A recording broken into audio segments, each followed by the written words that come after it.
साथियों नमस्कार, स्वागत है आपका। साथियों, आज हम यूपी ट्रिपल एससी द्वारा आयोजित पेट परीक्षा जो कि दिनांक 15 अक्टूबर 2022 को सेकेंड शिफ्ट में संपन्न हुई है, उसके सॉल्व पेपर के साथ उपस्थित हैं। तो सेकेंड शिफ्ट में 15 अक्टूबर को यूपी ट्रिपल एससी द्वारा आयोजित पेट परीक्षा के हल प्रश्न पत्र पर तेज़ी से उसके उत्तरों पर हम चर्चा करेंगे। बहुत डिटेल में नहीं जाएंगे, आपको उत्तर हम बताते चलेंगे, आप अपने प्रश्न पत्र से मिलाते चलिए। ये जो प्रश्न पत्र है ये सीरीज़ 2 का है, ठीक है। चलिए सीरीज़ 2 के पहले प्रश्न को देखते हैं। चूँकि 100 प्रश्न है, वीडियो बड़ा ना हो इसलिए हम बहुत तेज़ी से आपको उत्तरों को बताते हुए चलेंगे। आप अपने प्रश्न पत्र में उत्तरों को टिक करते चलिए और स्कोर कितना आपने किया है उसको आप कमेंट बॉक्स में बता सकते हैं, ठीक है। तो पहला प्रश्न देखते हैं। आज का पहला प्रश्न है इस प्रश्न पत्र का, 1930 में महात्मा गांधी द्वारा सविनय अवज्ञा आंदोलन शुरू करने का कारण था। इसमें 4 विकल्प हैं, तो इसमें सही उत्तर है साथियों विकल्प संख्या बी। सही उत्तर है विकल्प संख्या बी।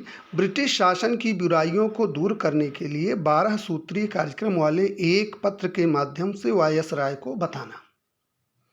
साथियों, चूँकि हर सीरीज में इन्होंने विकल्प को भी आगे पीछे क्या कर दिया है, सफल कर दिया है। तो मैं आपको विकल्प बता के सही उत्तर पढ़ता चलूँगा, जिससे बहुत छोटा सा आपका वीडियो बने और बहुत आपको समय इसमें आपका न लगे मिलाने में। तो सही पहले का सही उत्तर क्या, 1930 में महात्मा गांधी द्वारा सविनय अवज्ञा आंदोलन शुरू करने का कारण था। ये जो हमारे प्रश्न पत्र में है उसमें है सही उत्तर है विकल्प बी। ब्रिटिश शासन की बुराइयों को दूर करने के लिए 12 सूत्रीय कार्यक्रम वाले एक पत्र के माध्यम से वायसराय को बताना। चलिए देखते हैं प्रश्न संख्या 2। प्रश्न संख्या 2 है साथियों, निम्नलिखित में कौन सा 1857 के विद्रोह का परिणाम था। सही उत्तर है विकल्प संख्या ए। ईस्ट इंडिया कंपनी की शक्तियों को ब्रिटिश क्राउन में हस्तांतरित कर दिया। बढ़ते हैं आगे, देखते हैं अगला प्रश्न। प्रश्न संख्या 3। प्रश्न संख्या 3 साथियों है, निम्नलिखित में कौन पृथ्वी का सबसे बड़ा अंतःस्थलीय जल निकाय है। सही उत्तर है इसका विकल्प संख्या सी, कैस्पियन सागर, ठीक है। बढ़ते हैं आगे, देखते हैं प्रश्न संख्या 4। प्रश्न संख्या 4 कह रहा है, निम्नलिखित में कौन स्वतंत्र भारत का पहला भारतीय गवर्नर जनरल था। सही उत्तर है विकल्प संख्या सी राजगोपालाचारी। सी राजगोपालाचारी स्वतंत्र भारत के पहले गवर्नर जनरल थे, ठीक है। ये प्रश्न बहुत बार परीक्षा में पूछा जा चुका है, ये सब बहुत सरल प्रश्न है। चलिए बढ़ते हैं आगे, देखते हैं अगला प्रश्न। प्रश्न संख्या 5। प्रश्न संख्या 5 कह रहा है, निम्नलिखित में किस अधिनियम द्वारा बर्मा को भारत से अलग किया गया था। सही उत्तर है विकल्प संख्या ए, भारत सरकार अधिनियम 1935 द्वारा। देखते हैं प्रश्न संख्या 6। प्रश्न संख्या 6 कह रहा है, भारत को ब्रिटिश नियंत्रण से मुक्त करने के लिए भारतीय राष्ट्रीय सेना का गठन किसने किया। आईएनए का गठन किसने किया था। सही उत्तर है विकल्प संख्या सी, छाका मोहन सिंह, ठीक है। बढ़ते हैं आगे, देखते हैं अगला प्रश्न। प्रश्न संख्या 7। प्रश्न संख्या 7 कह रहा है, सागौन के जंगल भारत के किस राज्य में पाए जाते हैं। सागौन के जंगल भारत के निम्नलिखित में किस राज्य में पाए जाते हैं। सही उत्तर है विकल्प 2, विकल्प बी, मध्य प्रदेश में, ठीक है। बढ़ते हैं आगे, तेजी से देखते हैं अगला प्रश्न। प्रश्न संख्या 8। प्रश्न संख्या 8 कह रहा है, सामान्य वर्षा में अचानक वृद्धि हो जाती है और कई दिनों तक लगातार जारी रहते हैं, इसे मानसून का क्या कहा जाता है। प्रस्फोट, जिसको कहते हैं बादल का फटना। सही उत्तर विकल्प सी, प्रस्फोट फटना, ठीक है। बढ़ते हैं आगे, देखते हैं प्रश्न संख्या 9। प्रश्न संख्या 9 कह रहा है, जीएमटी का पूर्ण रूप क्या है। सही उत्तर विकल्प बी, जीएमटी का सही उत्तर है ग्रीनविच मीन टाइम, ठीक है। बढ़ते हैं आगे, देखते हैं प्रश्न संख्या 10। प्रति 1000 लोगों पर जीवित जन्मों की वार्षिक संख्या को किस नाम से जाना जाता है। सही उत्तर इसका विकल्प सी, कुल प्रजनन दर। अगला प्रश्न देखते हैं, प्रश्न संख्या 11। प्रश्न संख्या 11 कह रहा है, 1969 में कितनी प्रमुख बैंकों का राष्ट्रीयकरण किया गया था। सही उत्तर विकल्प डी, 14 प्रमुख बैंकों का, निजी बैंकों का राष्ट्रीयकरण किया गया था। सन 1969 में इंदिरा जी प्रधानमंत्री थी, उन्होंने देश की 14 प्रमुख निजी बैंकों का राष्ट्रीयकरण किया था। सही उत्तर विकल्प डी, 14। अगला प्रश्न, 1991 के आर्थिक सुधारों के बाद डैश डैश उद्योग विशेष रूप से सार्वजनिक क्षेत्र के लिए आरक्षित थे। सही उत्तर है विकल्प संख्या बी, परमाणु ऊर्जा उत्पादन। ठीक है, सही उत्तर है विकल्प बी, परमाणु ऊर्जा उत्पादन। देखते हैं प्रश्न संख्या 13। प्रश्न संख्या 13 कह रहा है योजना आयोग के अंतिम उपाध्यक्ष थे। सही उत्तर विकल्प संख्या ए, श्री मोंटेक सिंह अहलूवालिया योजना आयोग के अंतिम उपाध्यक्ष थे मोंटेक सिंह अहलूवालिया। प्रश्न संख्या 14 है निम्नलिखित में कौन सा क्षेत्र भारत का सबसे बड़ा नियोक्ता है। सही उत्तर विकल्प संख्या ए, प्राथमिक क्षेत्र। अगला प्रश्न देखते हैं। प्रश्न संख्या 15 कह रहा है निम्नलिखित में किस राज्य को हरित क्रांति के लिए भारत में आरंभ स्थल के रूप में चुना गया। सही उत्तर विकल्प ए, पंजाब। बढ़ते हैं आगे, देखते हैं प्रश्न संख्या 16। प्रश्न संख्या 16 कह रहा है निम्नलिखित में कौन सा अनुच्छेद अल्पसंख्यक के हितों का संरक्षण के लिए है। प्रश्न संख्या 16 कह रहा है निम्नलिखित में कौन सा अनुच्छेद अल्पसंख्यकों के हितों का संरक्षण के लिए है। सही उत्तर विकल्प संख्या डी, अनुच्छेद 29। सही उत्तर है विकल्प संख्या डी, अनुच्छेद 29। बढ़ते हैं आगे, देखते हैं प्रश्न संख्या 17। प्रश्न संख्या 17 कह रहा है 42वें संविधान संशोधन के माध्यम से संविधान में कौन सा नया डीपीएसपी राज्य नीति के निदेशक सिद्धांत जोड़ा गया। तो प्रश्न संख्या 17 का सही उत्तर है साथियों विकल्प बी, समान न्याय और निःशुल्क विधिक सहायता। ठीक है, चलिए बढ़ते हैं आगे, देखते हैं प्रश्न संख्या 18। प्रश्न संख्या 18 कह रहा है निम्नलिखित में कौन से मौलिक कर्तव्य हैं। तो इसमें दिया है सार्वजनिक संपत्ति की सुरक्षा करना, वैज्ञानिक दृष्टिकोण और मानववाद विकसित करना, भारत की संप्रभुता, अखंडता और एकता की रक्षा करना। तो इसका सही विकल्प सही है। सही उत्तर है विकल्प संख्या ए, सभी। ठीक है, बढ़ते हैं आगे, देखते हैं अगला प्रश्न। प्रश्न संख्या 19। प्रश्न संख्या 19 साथियों है सभी अम्लों में समान तत्व है। सही उत्तर है इसका विकल्प बी, हाइड्रोजन। सभी अम्लों में समान तत्व है हाइड्रोजन। देखते हैं अगला प्रश्न। प्रश्न संख्या 20 नॉन स्टिक खाना पकाने के बर्तन से लेपित होते हैं। किससे लेपित होते हैं। सही उत्तर है विकल्प बी, टेफ्लॉन से। नॉन स्टिक खाना पकाने के बर्तन टेफ्लॉन से लेपित होते हैं। देखते हैं अगला प्रश्न। प्रश्न संख्या 21 अनुच्छेद 245 के अनुसार संसद का कार्य है। सही उत्तर है विकल्प सी। सही उत्तर है 21 का विकल्प सी, कानून बनाना। ठीक है, बढ़ते हैं आगे, देखते हैं प्रश्न संख्या 22। प्रश्न संख्या 22 कह रहा है सरकारी आयोग निम्नलिखित में किससे संबंधित है। सरकारी आयोग किससे संबंधित है। बहुत सरल प्रश्न है, बहुत बार परीक्षा में पूछा जा चुका है। सही उत्तर है विकल्प संख्या बी, केंद्र और राज्य संबंध। सरकारी आयोग किससे संबंधित है। केंद्र और राज्य संबंध से संबंधित है। देखते हैं अगला प्रश्न, बढ़ते हैं आगे। प्रश्न संख्या 23 प्रकाश वर्ष का एक माप है। बहुत बार परीक्षा में पूछा गया प्रश्न है। प्रकाश वर्ष किसका माप है। ये स्टेलर डिस्टेंस यानी तारकीय दूरी का माप है। सही उत्तर विकल्प डी, तारकीय दूरी। बढ़ते हैं आगे, देखते हैं प्रश्न संख्या 24। प्रश्न संख्या 24 मैथ्स का है। इसमें कह रहा है 2.1 का whole power cube 3 whole power 3 plus 5.8 का होल पावर 1 अपॉन 2.1 का whole power 2 minus 2.1 into 5.8 plus 0.8 का होल पावर 2। तो इसका सही उत्तर है साथियों विकल्प संख्या ए, 7.9। विकल्प संख्या ए 7.9। 24 का विकल्प संख्या ए 7.9। बढ़ते हैं आगे, देखते हैं अगला प्रश्न। एक परीक्षा में 70% अभ्यर्थी भौतिकी में उत्तीर्ण हुए और 80% अभ्यर्थी तर्कणा में उत्तीर्ण हुए। यदि इन दोनों विषयों में 55% अभ्यर्थी उत्तीर्ण हुए तो दोनों विषयों में कितने प्रतिशत अभ्यर्थी उत्तीर्ण हुए। प्रश्न संख्या 25। सही उत्तर क्या है इसको। इसमें कह रहा है कितने प्रतिशत अभ्यर्थी अनुत्तीर्ण हुए साथियों। सही उत्तर है इसका विकल्प संख्या बी, 5%। बढ़ते हैं आगे, देखते हैं अगला प्रश्न। निम्नलिखित में सबसे बुद्धिमान स्तनधारी है। सही उत्तर 26 का विकल्प सी, डॉल्फिन। सबसे बुद्धिमान स्तनधारी डॉल्फिन है। देखते हैं अगला प्रश्न। पौधों का विकास किससे प्रभावित होता है। प्रकाश की गुणवत्ता, मात्रा और अवधि से प्रभावित होता है। सही उत्तर विकल्प ए, प्रकाश की गुणवत्ता, मात्रा और अवधि। ठीक है, बढ़ते हैं आगे, देखते हैं प्रश्न संख्या 28 कह रहा है दिए गए भिन्नों में सबसे बड़ा कौन सा है। तो इसमें सबसे बड़ा है साथियों क्या, विकल्प डी, 11/13 सबसे बड़ा भिन्न है। ठीक है, प्रश्न संख्या 29 देखते हैं। प्रश्न संख्या 29 है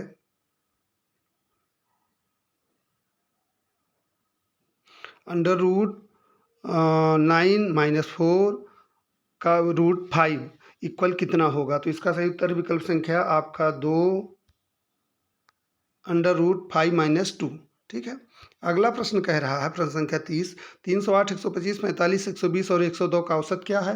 इसको सबको जोड़ के आप जितनी संख्या उससे भाग देंगे, औसत निकला गया। सही उत्तर है 140, विकल्प संख्या 1, 140। स्थावर का विलोम क्या होगा? सही उत्तर है विकल्प संख्या ए, जंगम। ठीक है। अगला प्रश्न, बिल्ली को पहले ही दिन मारना चाहिए का अर्थ है? सही उत्तर है विकल्प संख्या बी, भय का शमन शुरू में ही कर देना चाहिए। अगला प्रश्न, प्रश्न संख्या 33, स्वल्प का संधि विच्छेद क्या होगा?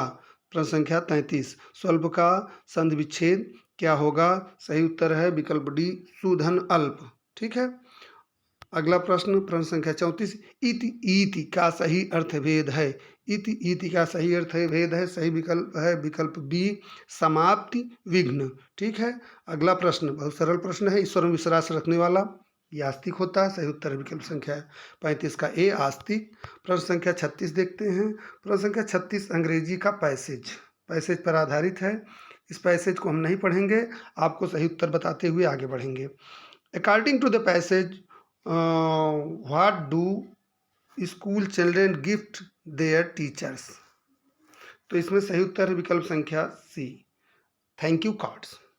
According to the passage, is Valentine days officially a holiday? No. सही उत्तर है 37 का C, no. Choose the correct synonyms of tame. Choose the correct synonyms of tame. 37 आपने देख लिया, 37 में विकल्प सी, नो। 36 में विकल्प सी, थैंक यू कार्ड। 38 में चूज द करेक्ट सिनोनिम टेम, उसका सही उत्तर है विकल्प बी, डोसाइल। बढ़ते हैं आगे, देखते हैं अगला प्रश्न, choose the correct antonym of rapid, तो इसका सही उत्तर है विकल्प बी, टार्डी। और फिर कह रहा है give one word substitute for the following, one who is different to pleasure or pain. तो इसमें सही उत्तर होगा साथियों विकल्प बी, ऑप्टिमिस्ट तो बिल्कुल नहीं होगा, विकल्प बी होगा, स्टोइक। ठीक है। बढ़ते हैं आगे, देखते हैं अगला प्रश्न, प्रश्न संख्या 41। प्रश्न संख्या 41 कह रहा है, एक तस्वीर को की ओर इशारा करते हुए ए ने अपने दोस्त बी से कहा, वह मेरी माँ के पिता की इकलौती बेटी है। ए फोटोग्राफ वाले व्यक्ति से किस प्रकार संबंधित है? ए फोटोग्राफ वाले व्यक्ति का बेटा है। सही उत्तर विकल्प ए, बेटा। बढ़ते हैं आगे, देखते हैं प्रश्न संख्या 42। निम्नलिखित कथनों को पढ़ें और तय करें कि कौन सा उत्तर विकल्प इन दोनों कथनों के बीच संबंध को सही ढंग से दर्शाता है। लैपटॉप निर्माण कंपनियों ने हाल ही में लैपटॉपों की कीमतों में वृद्धि की है। सरकार ने हाल में ही लैपटॉपों पर शुल्क बढ़ाया है। तो इसमें सही उत्तर है साथियों विकल्प संख्या सी, कथन 2 कारण है और कथन 1 इसका प्रभाव है। सही उत्तर है विकल्प आपका बी। बढ़ते हैं आगे, देखते हैं अगला प्रश्न, प्रश्न संख्या 43। भारत गौरव पर्यटक ट्रेन को जून 2022 में रामायण सर्किट के हिस्से के रूप में भारत और के बीच हरी झंडी दिखाकर रवाना किया गया। सही उत्तर विकल्प बी, नेपाल के बीच में। ठीक है। बढ़ते हैं आगे, देखते हैं अगला प्रश्न, भारत ने दो देशों के बीच मजबूत और दीर्घकालिक साझेदारी के निर्माण के लिए चल रहे प्रयासों के तहत निम्नलिखित में किस क्षेत्र को 75 एम्बुलेंस, किस देश को 75 एम्बुलेंस और 17 स्कूल बसें उपहार में दी हैं? तो सही उत्तर इसका साथियों विकल्प संख्या सी, नेपाल को। किसको दिया है इन्होंने? नेपाल को दिया है। बढ़ते आगे, देखते हैं अगला प्रश्न, प्रश्न संख्या 45। निम्नलिखित प्रश्न में दिए गए विकल्पों में से असंगत का चयन कीजिए। 701, 101, 301, 401। तो इसका सही उत्तर है साथियों विकल्प आपका सी, 301। बाकी सभी संख्याएं जो हैं वो अभाज्य हैं, 301 भाज्य संख्या है। ठीक है। बढ़ते हैं आगे, देखते हैं अगला प्रश्न, 1 जनवरी 2006 का रविवार था। 1 जनवरी 2010 को कौन सा दिन पड़ेगा? सही उत्तर विकल्प डी, शुक्रवार पड़ेगा। ठीक है। बढ़ते हैं आगे, देखते हैं अगला प्रश्न, प्रश्न संख्या 47। यस, किसी निश्चित भाषा में एक्टिव को EDUJWA के रूप में कोडित किया जाता है, तो उस कोड में इफेक्ट को कैसे कोडित किया जाएगा? सही उत्तर है TGGFDE, विकल्प बी। सही उत्तर है TGGFDE। बढ़ते हैं आगे, देखते हैं अगला प्रश्न, प्रश्न संख्या 48। प्रश्न संख्या 48 कह रहा है, निम्नलिखित में किस राज्य सरकार ने 5,000 रुपये की काशी यात्रा सब्सिडी योजना शुरू की है? सही उत्तर है विकल्प बी, कर्नाटक ने शुरू की है। बढ़ते हैं आगे, देखते हैं प्रश्न संख्या 49। प्रश्न संख्या 49 कह रहा है, जून 2022 में भारत में निम्नलिखित में किस देश के साथ कॉमनवेल्थ डिप्लोमेटिक एकेडमी प्रोग्राम की घोषणा की है? सही उत्तर विकल्प बी, यूके के साथ। सही उत्तर विकल्प बी, यूके के साथ। देखते हैं प्रश्न संख्या 50। प्रश्न संख्या 50 कह रहा है, किस कंपनी ने IAF के हेलीकॉप्टरों के लिए ADS की आपूर्ति हेतु एक बेलारूसी कंपनी और उसकी सहायक कंपनी के साथ एक समझौता ज्ञापन पर हस्ताक्षर किए? तो इसका सही उत्तर है साथियों भारत इलेक्ट्रॉनिक्स लिमिटेड। विकल्प सी भारत इलेक्ट्रॉनिक्स लिमिटेड। बढ़ते हैं आगे, देखते हैं अगला प्रश्न। प्रश्न संख्या 51 कह रहा है निम्नलिखित में किस भारतीय राज्य ने नारी को नमन नाम से एक नई योजना शुरू की है? तो इसमें साथियों सही उत्तर है विकल्प बी हिमाचल प्रदेश ने। इसमें रोडवेज बसेज में हिमाचल प्रदेश की महिलाओं को 50% टिकट जो है उन्होंने फ्री कर रखा है। 50% दाम पर ही वो टिकट, यात्रा का टिकट का पैसा लेते हैं। तो प्रश्न संख्या 51 का सही उत्तर है नारी को नमन हिमाचल प्रदेश। ठीक है, बढ़ते हैं आगे, देखते हैं तेजी से अगला प्रश्न। प्रश्न संख्या 52 प्रधानमंत्री नरेंद्र मोदी ने निम्नलिखित में किस जिले में डॉक्टर संपूर्णानंद स्पोर्ट्स स्टेडियम में एक कार्यक्रम में 1800 करोड़ रुपए की योजनाओं का उद्घाटन और शिलान्यास किया? सही उत्तर विकल्प संख्या ए वाराणसी। 52 ए वाराणसी। ठीक है, बढ़ते हैं आगे, देखते हैं प्रश्न संख्या 53 कह रहा है किस संस्था ने India's booming gig and platform economy शीर्षक से एक रिपोर्ट जारी की? तो इसका सही उत्तर है साथियों विकल्प सी नीति आयोग ने। बढ़ते हैं आगे, देखते हैं अगला प्रश्न। प्रश्न संख्या 54 का है निम्नलिखित में कौन सी राज्य सरकार सिंगल एंट्री मल्टीपल एग्जिट के विचार पर एक एजुकेशन टाउनशिप बनाने की योजना कर रही है? सही उत्तर है विकल्प संख्या सी उत्तर प्रदेश। सही उत्तर है विकल्प सी उत्तर प्रदेश। देखते हैं प्रश्न संख्या 55 को। प्रश्न संख्या 55 आपका इधर आ जाएगा। कह रहा है निम्नलिखित में कौन सा भारत का सबसे छोटा केंद्र शासित प्रदेश है? सही उत्तर विकल्प डी लक्षद्वीप। ठीक है, बढ़ते हैं आगे, देखते हैं अगला प्रश्न। प्रश्न संख्या 56 कह रहा है छात्र पारिस्थितिकी के लिए एक नया डिजिटल प्लेटफॉर्म कैंपस पावर किस बैंक द्वारा लॉन्च किया गया है? सही उत्तर है विकल्प ए ICICI बैंक द्वारा। प्रश्न 57 देखते हैं। प्रश्न 57 कह रहा है भारत में कितने राज्य बांग्लादेश के साथ सीमा साझा करते हैं? सही उत्तर विकल्प बी 5 राज्य। प्रश्न संख्या 58 देखते हैं निम्नलिखित में से पोलैंड की राष्ट्रीय मुद्रा क्या है? तो भैया ये है जुलाटी। सही उत्तर है विकल्प सी जुलाटी। ठीक है, देखते हैं प्रश्न संख्या 59। प्रश्न संख्या 59 कह रहा है उत्तर प्रदेश का एक लोकप्रिय शास्त्रीय नृत्य है? तो सही उत्तर है विकल्प बी कथक। ठीक है, आगे बढ़ते हैं, देखते हैं प्रश्न संख्या 60 निम्नलिखित में किसके पास लोकसभा सत्र को स्थगित करने की शक्ति है? तो सही उत्तर है विकल्प संख्या आपका बी भारत के राष्ट्रपति के पास लोकसभा का सत्र स्थगित करने की शक्ति है।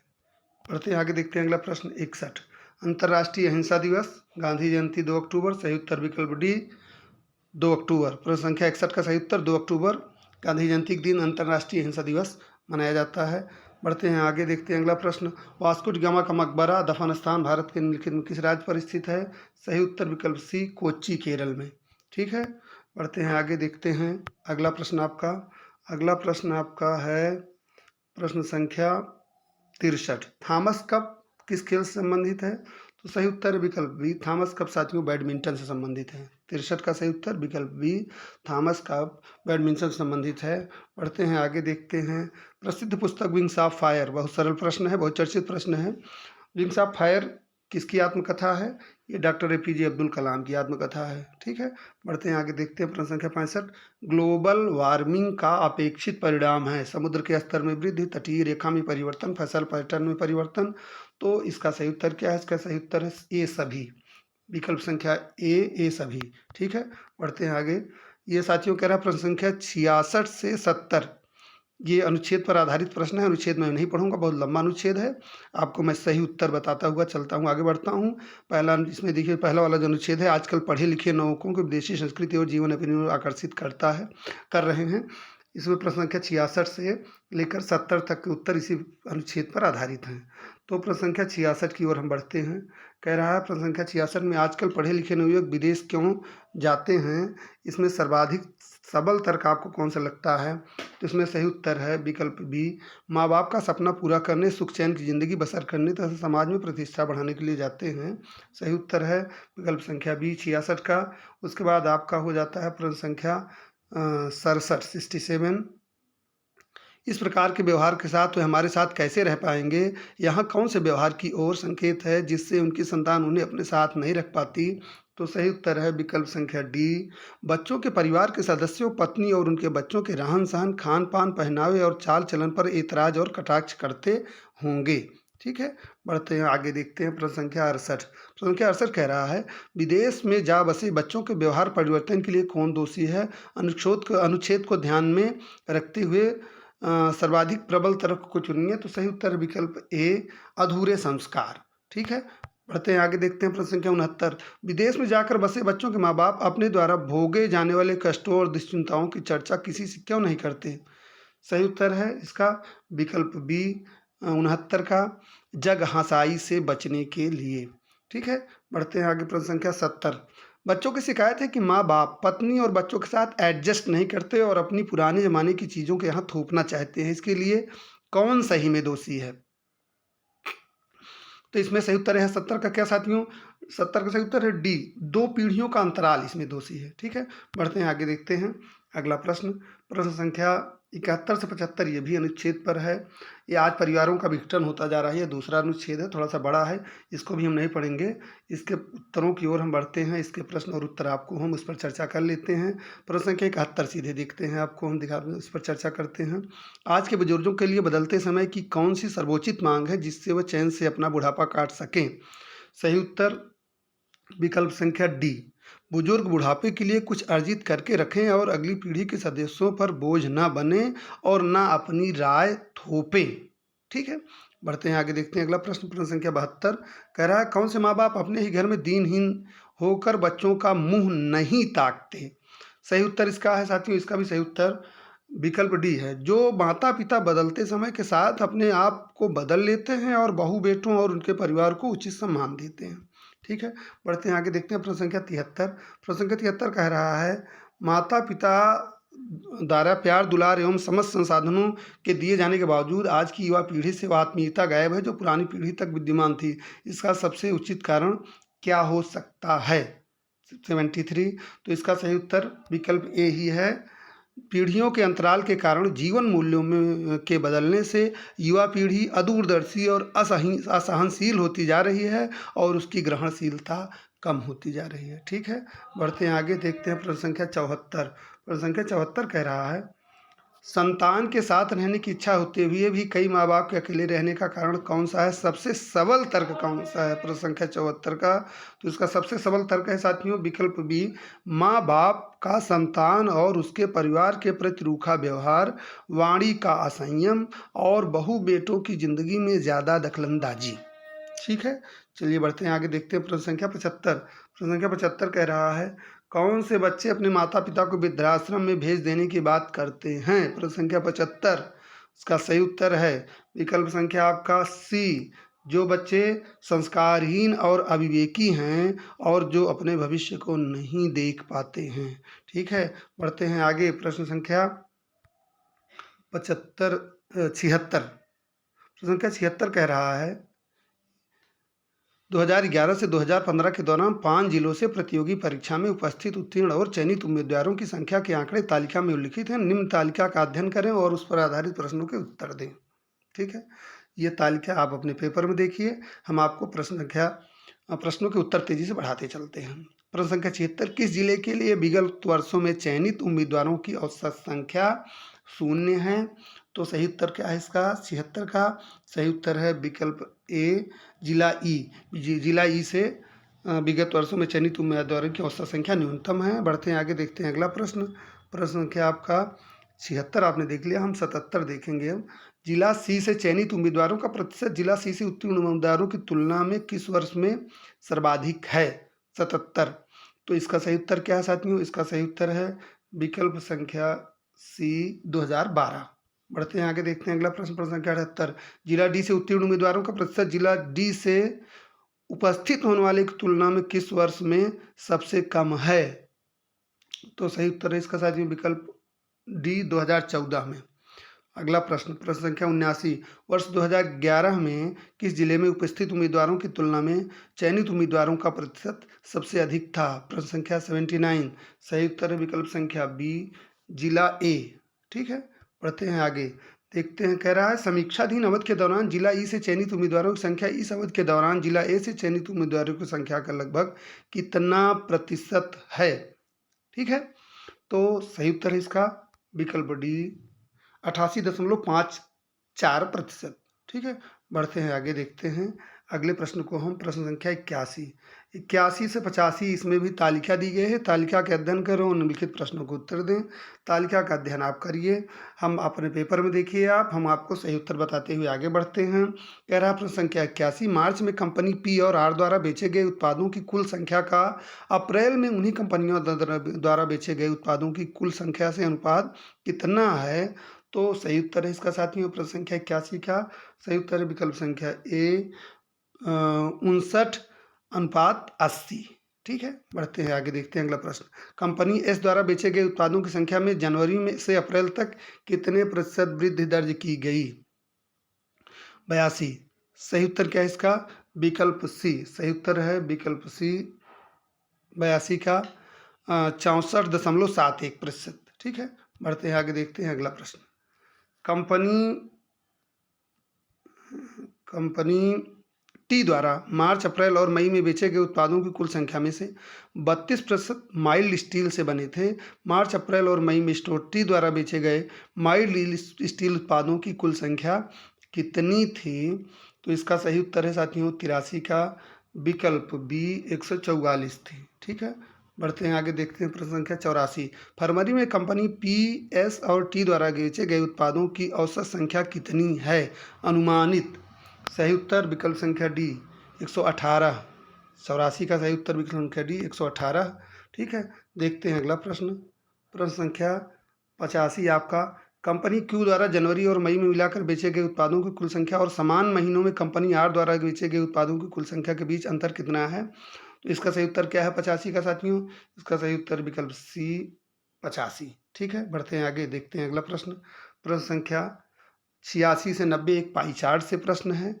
आप पाई चार्ट को देखें, हम आपको हल बताते हुए तेजी से चलते हैं, आप अपने पेपर से इसको मिलाएं। प्रश्न संख्या 86, कार्यक्रमों की तुलना में अनुसंधान पर लगभग कितना प्रतिशत अधिक खर्च किया गया है। प्रश्न संख्या 86, इसका सही उत्तर क्या है विकल्प संख्या सी 86%। आगे बढ़ते हैं, देखते हैं अगला प्रश्न। छात्रावास पर कुल खर्च का लगभग कितना प्रतिशत खर्च किया जाता है। प्रश्न संख्या 87, सही उत्तर है 12.78%। बढ़ते हैं आगे, देखते हैं अगला प्रश्न। प्रश्न संख्या 88, यदि वर्ष के दौरान विभिन्न क्षेत्रों पर खर्च की गई कुल राशि ये कितना दिया गया है आपका, क्या इधर सैकड़ा हजार 10,000 लाख 10 लाख करोड़ 1,80,00,000 हो तो आधारभूत संरचना पर खर्च की गई राशि छात्रावास पर खर्च की गई राशि से कितनी अधिक है। तो इसका सही उत्तर क्या है साथियों, इसका सही उत्तर है आपका विकल्प बी 2 लाख रुपए। ठीक है, बढ़ते हैं आगे, देखते हैं अगला प्रश्न। प्रश्न संख्या 89, खेलों पर शिक्षा की तुलना में कितने प्रतिशत कम खर्च किया जाता है। प्रश्न संख्या 89, सही उत्तर विकल्प संख्या सी 35%। ठीक है, बढ़ते आगे, देखते हैं प्रश्न संख्या 90, यदि वर्ष के दौरान खेलों पर खर्च की कुल राशि वह 1.8 करोड़ थी तो शिक्षा और अनुसंधान पर कुल खर्च की गई राशि थी। इसका सही उत्तर क्या है, सही उत्तर इसका विकल्प ए। ठीक है, 72,50,000। बढ़ते हैं आगे, देखते हैं अगला प्रश्न। ये भी जो है एक लाइन ग्राफ पर आधारित क्वेश्चन है 91 से 95। इसके भी उत्तरों को हम बताते हुए चलते हैं। लाइन ग्राफ वाला 2000 प्रश्न संख्या 91 देखिए, 2005 में दो कंपनियां ए और बी की आय क्रमशः 3:4 के अनुपात में थी। 2005 में उनके व्यय का क्रमशः अनुपात क्या था। प्रश्न संख्या 91 आपका, तो सही उत्तर इसका साथियों 45:68। सही उत्तर विकल्प सी 45:68। आगे बढ़ते हैं, देखते हैं प्रश्न संख्या आपका 92। प्रश्न संख्या 92 कह रहा है, यदि 2005 में कंपनियों की आय समान थी तो 2005 में कंपनी ए के व्यय का कंपनी बी के व्यय से अनुपात क्या था। प्रश्न संख्या 92, इसका सही उत्तर है साथियों विकल्प ए 15:17। ठीक है, प्रश्न संख्या 92 विकल्प ए 15:17। बढ़ते आगे, देखते हैं अगला प्रश्न। प्रश्न संख्या 93, यदि 2002 में कंपनी बी का व्यय 200 करोड़ था तो 2002 में आय क्या थी। तो इसका सही उत्तर है विकल्प संख्या डी 260 करोड़। ठीक है, बढ़ते हैं आगे, देखते हैं अगला प्रश्न। यदि 2001 में कंपनी ए और बी का व्यय समान था और 2001 में दोनों कंपनियों की कुल आय रुपये 342 करोड़ थी, तो 2001 में दोनों कंपनियों का कुल लाभ कितना था? प्रश्न संख्या 94। तो सही उत्तर है साथियों इसका विकल्प डी 102 करोड़। ठीक है, बढ़ते हैं आगे, देखते हैं प्रश्न संख्या 95। प्रश्न संख्या 95 कह रहा है वर्ष 2003 में कंपनी ए का व्यय रुपये 200 करोड़ था और 2003 में कंपनी ए का आय 2006 में उसके खर्च के समान थी। 2006 में कंपनी ए की आय क्या थी? 95। तो इसका सही उत्तर है साथियों विकल्प बी 464 करोड़। ठीक है, बढ़ते हैं आगे, देखते हैं अगला प्रश्न। प्रश्न संख्या आपका 96। जजिया फिर से लगाने वाले मुगल शासक का नाम लिखिए। बहुत सरल प्रश्न, बहुत चर्चित, बहुत बार पूछा गया प्रश्न। जजिया फिर से लगाने वाले मुगल शासक का नाम क्या था? तो सही उत्तर इसका विकल्प बी औरंगजेब। ठीक है, बढ़ते आगे, देखते हैं प्रश्न संख्या 97। निम्नलिखित में से किसे अंग्रेजों द्वारा शुरू किए गए सबसे महत्वपूर्ण योगदानों में से एक माना जाता है? तो यह भी आप जानते होंगे, रेलवे जो है अंग्रेजों द्वारा शुरू किए गए सबसे महत्वपूर्ण योगदान में से एक है। आप जानते हैं रेलवे जो है लाइफलाइन बनी हुई है भारतीय अर्थव्यवस्था की। तो इसमें सही विकल्प है विकल्प बी रेलवे। देखते हैं अगला प्रश्न, प्रश्न संख्या 98। पंचतंत्र की कथाएं किसके द्वारा लिखी गई थी? पंचतंत्र की कथाएं, बहुत सरल प्रश्न है, सही उत्तर है विकल्प डी विष्णु शर्मा। ठीक है, बढ़ते हैं आगे, देखते हैं अगला प्रश्न, प्रश्न संख्या 99। गौतम बुद्ध ने सारनाथ में अपना पहला उपदेश दिया, उसको क्या कहा गया? उसको कहा गया धम्म चक्र प्रवर्तन। ठीक है, सही उत्तर है विकल्प संख्या बी 99 धम्म चक्र प्रवर्तन। और अब आपका इस पेपर का अंतिम प्रश्न, निम्नलिखित में से किस शासक के दरबारी कवि हरिशेण थे? सही उत्तर विकल्प बी समुद्रगुप्त। तो साथियों यूपीटीएलसी पेट परीक्षा के सेकंड शिफ्ट के सॉल्व पेपर को हमने देखा। इसमें प्रश्न संख्या 1 से 100 तक तेजी से हमने आपको सॉल्व बताए। आप अपने पेपर में क्वेश्चन आगे पीछे हो सकते हैं, उनको आप आगे पीछे करके वीडियो को रोक करके मिला सकते हैं और स्कोर आप कमेंट बॉक्स में दे सकते हैं आपने कितना स्कोर किया है। तो फिलहाल इस वीडियो में इतना ही। उम्मीद करता हूँ ये प्रयास मेरा आपको अच्छा लगा होगा। तो प्लीज़ जो भी साथी चैनल को पहली बार देख रहे हैं, चैनल को सब्सक्राइब जरूर कर दें। धन्यवाद, नमस्कार।